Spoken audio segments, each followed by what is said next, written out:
Плановые командно-штабные учения с привлечением группировок войск вооруженных сил начались в вооруженных силах Абхазии.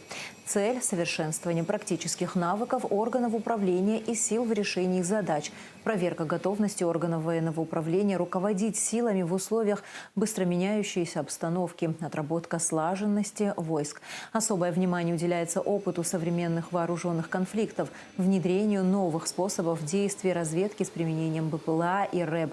Учения пройдут одновременно на всех полигонах страны, незнакомых участках местности и акватории Черного моря. В них задействован оперативный состав МО и Генштаба ВС Абхазии, межведомственная группировка войск, штаб теробороны, воинские части ВС Абхазии и России, резервные формирования, а также представители Генштаба ВС России.